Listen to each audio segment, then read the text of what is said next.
The smell of lilies and grief hung heavy in the air at Peaceful Meadows Funeral Home as I sat in the uncomfortable plastic chair, watching my family argue over my mother's final arrangements. The irony wasn't lost on me that even in death, Maria Elena Martinez couldn't escape their condescending voices and dismissive attitudes. "Sofia needs to understand her place," my uncle Roberto declared, his expensive suit catching the fluorescent lights as he gestured toward me. At 45, he'd always been the family's self-appointed patriarch, ever since my father died when I was 12. This isn't child's play. Funeral arrangements require mature decision-making. I adjusted my simple black dress, purchased from a department store, not the boutique where my cousin Carmen bought her designer morning attire, and said nothing. Let them think what they wanted. Let them see the modest Honda Civic in the parking lot next to Roberto's BMW and Carmen's Mercedes. Let them assume I was still the struggling single mother they'd written off years ago. My Aunt Isabel nodded sagely from her position near the casket display. "Sofia, dear, perhaps you should let Roberto handle the financial aspects. We know money's been tight since the divorce." The divorce. 3 years ago, when I'd finally left my cheating ex-husband and moved into a small apartment with my 10-year-old daughter Luna. 3 years of them assuming I was barely scraping by, working my little computer job as they called it, while they lived their country club lives and sent their children to private schools. "The bronze casket is more appropriate," Roberto continued, pointing to a mid-range option. "We need to maintain the family's dignity, but within reasonable financial constraints." Carmen, his daughter, examined her manicured nails. "Dad's right. We can't have people thinking we're cheap, but we also can't bankrupt poor Sofia trying to keep up appearances." Poor Sofia. I bit back a smile and checked my phone discreetly. 3 text messages from my business partner Marcus. Peaceful Meadows acquisition approved. Documents ready for signature. Congratulations on the $47 million purchase. If they only knew that their poor Sofia had spent the last 3 years building a business empire while they dismissed her as a failure. That the little computer job had grown into a tech consulting firm managing digital infrastructure for major corporations across the Southwest. That I'd been quietly acquiring assets, including several businesses in our hometown, while they were too busy pitying me to notice. The funeral director, Mr. Henderson, approached our group with practiced solemnity. "Have we reached a decision on the arrangements?" "Yes." Roberto stood assuming control. "The bronze casket, standard service, plot in Section C. Nothing too elaborate." I finally spoke up. "Actually, I'd like to see the premium options." The room fell silent. Roberto's eyebrows raised in that familiar patronizing way. "Sofia, be realistic. The bronze casket is perfectly respectable. Let the adults handle this," he added with a dismissive wave. "You can barely pay rent." I nodded quietly, pulling out the folder I'd brought. "Mr. Henderson, I'd like to discuss the arrangements privately." Roberto scoffed. "This is ridiculous. Sofia, you can't afford." "Perhaps we should hear what she has to say," Mr. Henderson interrupted gently, though I caught him glancing at the paperwork in my hands. I handed him the documents. His eyes widened as he read, then looked up at me with new understanding. "Of course, Ms. Martinez. Right this way." As we walked toward his office, I heard Roberto mutter to Isabel, "She's being delusional. Someone needs to stop her before she embarrasses us all." In the privacy of Mr. Henderson's office, I spread out the contracts on his mahogany desk. Purchase agreements, financial statements, corporate documentation. His hands trembled slightly as he reviewed them. "Ms. Martinez, I had no idea you were the buyer. The board mentioned the sale was to a private equity firm. Phoenix Holdings," I confirmed. "Buy company. The acquisition of Peaceful Meadows Memorial Parks includes all 7 locations across the state, correct?" He nodded, still processing. "Yes, and the associated crematoriums, monument companies and floral services. It's quite an extensive operation." "Good. Now about my mother's arrangements." When we returned to the main room, my family was examining casket prices with calculator apps on their phones, trying to determine what they thought I could afford. Luna sat quietly in the corner, reading a book, wise beyond her years and used to her relatives' dismissive attitudes toward both of us. "Uncle Roberto," I called out. "We need to finalize the arrangements." He turned, his expression already prepared for disappointment. Sophia, I hope you've come to your senses. The bronze casket is. Actually, Mr. Henderson interrupted, his professional smile returning. Ms. Martinez just purchased our entire Memorial Park chain. The acquisition was finalized this morning. The silence that followed was absolute. Carmen's phone slipped from her fingers, clattering on the marble floor. Isabel's hand flew to her throat. Roberto's mouth opened and closed like a fish out of water. I'm sorry, what? Carmen managed to whisper. Mr. Henderson continued, clearly enjoying the moment. Phoenix Holdings, Ms. Martinez's company, now owns Peaceful Meadows Memorial Parks, all 7 locations, plus our associated businesses. The transaction was valued at $47 million. Roberto sank into a nearby chair, his expensive suit suddenly looking less impressive. That's impossible. Sophia works in computers. I build digital infrastructure systems for Fortune 500 companies, I corrected quietly. Have been for 3 years. Phoenix Holdings manages technology integration for major corporations, with contracts across 12 states. I pulled out my tablet showing them our client list. Names they recognized, companies they'd heard of, contracts worth millions. While you were all assuming I was struggling, I was building something real. Isabel found her voice first. But your apartment, your car. You live so modestly. I finished. Yes. Because I learned something after the divorce. Image isn't wealth. Showing off isn't success. Building something lasting is. Carmen was frantically Googling Phoenix Holdings on her phone. It says here, Tio Sofia Martinez. Estimated company value. $180 million, I supplied. As of last quarter's evaluation. Luna looked up from her book, smiling slightly.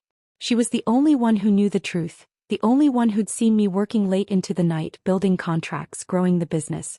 She'd also been the only one to ask real questions about my work instead of dismissing it. Roberto struggled to regain his composure. Why didn't you tell us? Why let us think? Think what? I asked calmly. That because I didn't remarry immediately, I must be failing? That because I chose to live below my means, I must not have any means? You never asked about my work, Roberto. You just assumed. I turned to Mr. Henderson. For my mother's arrangements, I'd like the platinum service. The mahogany casket with the bronze details. And I'd like to discuss establishing a memorial garden in her honor. Of course, Ms. Martinez. We can design something beautiful.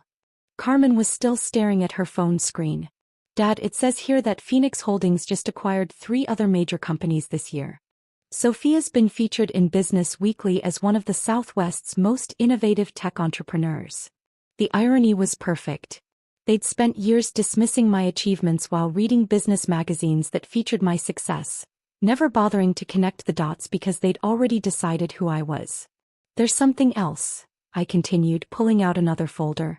The land adjacent to the Memorial Park. I purchased that as well. I'm planning to develop it into a technology campus. It'll bring about 800 high-paying jobs to the area. Isabel gripped her purse tighter. 800 jobs? The mayor's already approved the development. Groundbreaking is next month. I smiled slightly. I thought it would be a fitting tribute to Mom's memory. She always believed in building something that would last. Roberto finally found his voice again. Sophia, we had no idea. We thought we were helping. Helping? I raised an eyebrow. Like when you told people at the country club that I was going through a rough patch? Or when you suggested I might need financial assistance for Luna's school supplies? Carmen flinched.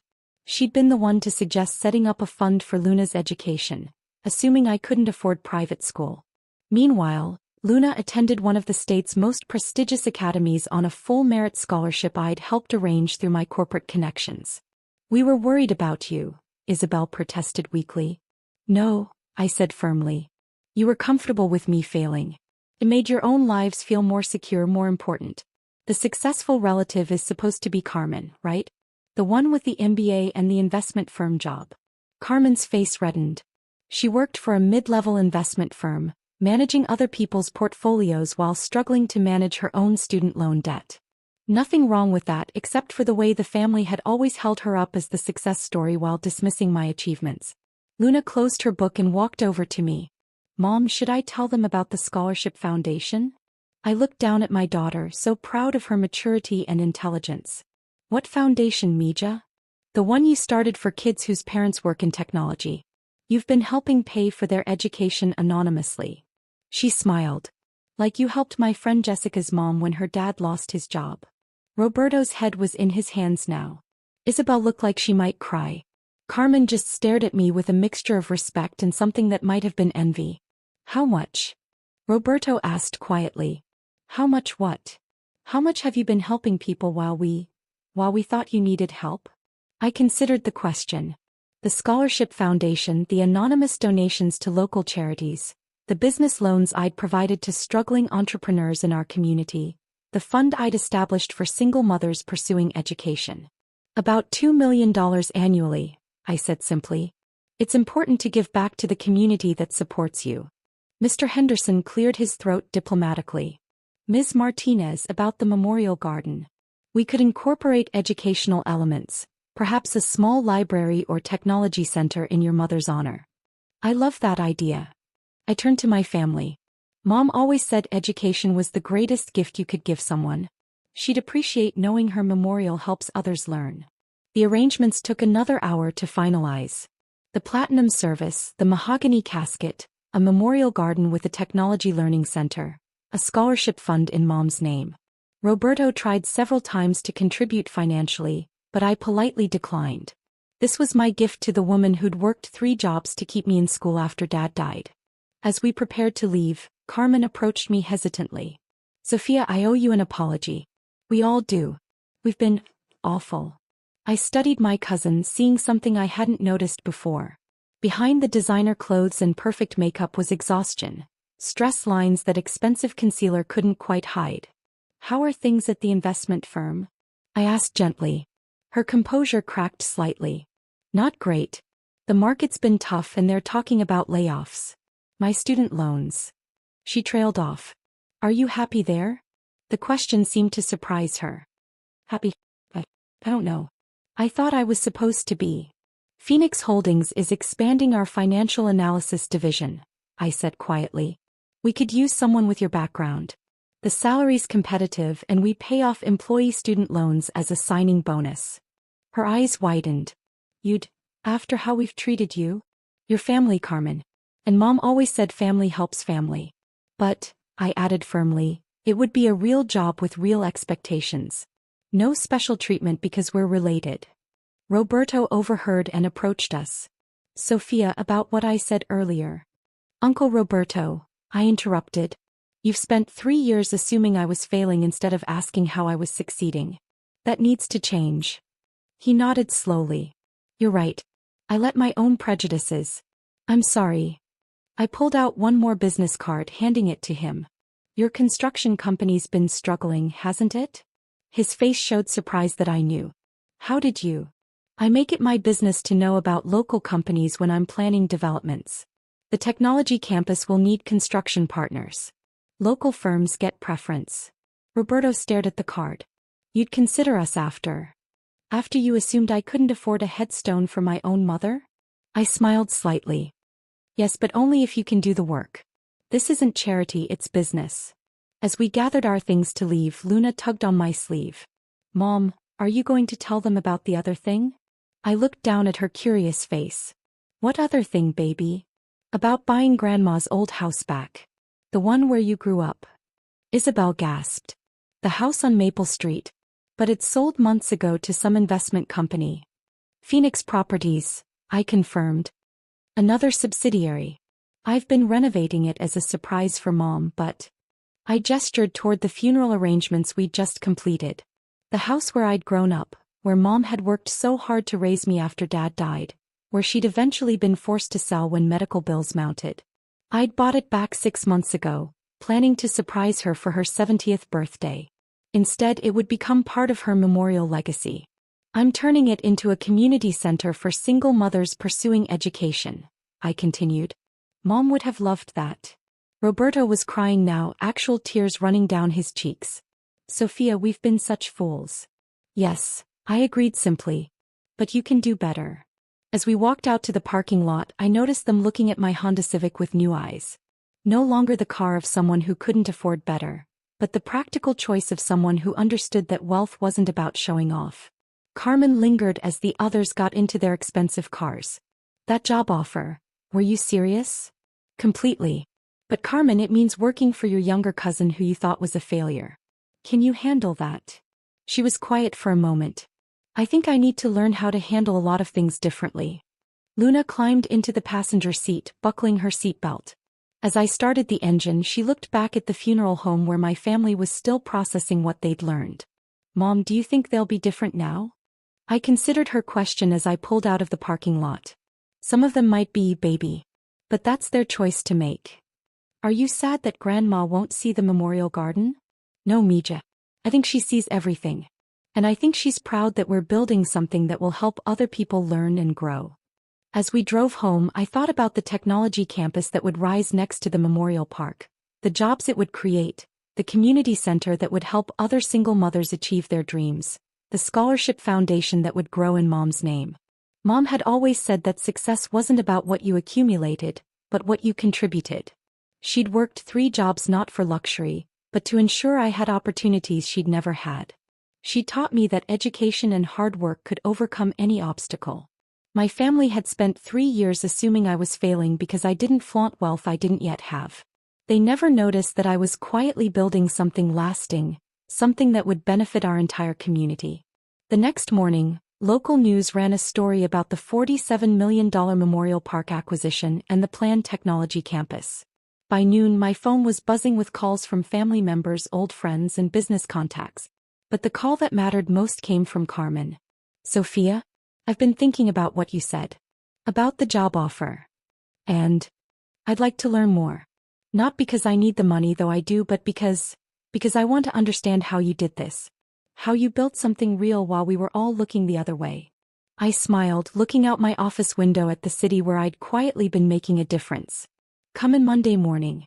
Bring your resume and your questions. And Carmen? Yes. Bring your work clothes, not your designer suits. We've got an empire to build. Sometimes the greatest victories aren't about proving people wrong. They're about proving yourself right in ways that matter. As I hung up the phone and turned back to my computer, I thought about Mom's memorial garden and the technology center that would bear her name. She taught me that success wasn't about what others thought of you, but what you built when no one was watching. And what I'd built while they assumed I was failing would now help countless others achieve their own dreams. The funeral was just the beginning. The real memorial would be the lives changed, the opportunities created, and the community strengthened by what we built together. After all, that's what Mom would have wanted. Not expensive flowers that would fade, but something that would grow and flourish long after we were all gone.